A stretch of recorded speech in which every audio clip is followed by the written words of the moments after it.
How to hard reset Realme Note 60X. Step 1. Begin by powering off your device using the power key. Step 2.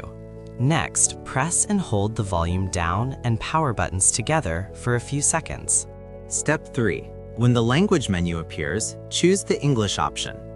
Further guide is available in the description below.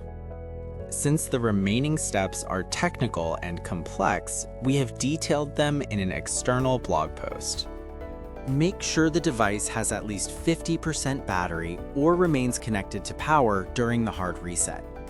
After the hard reset finishes, disconnect any cables and let the phone sit for 30 to 60 seconds before use. Open the link in the description to continue and finish the hard reset process.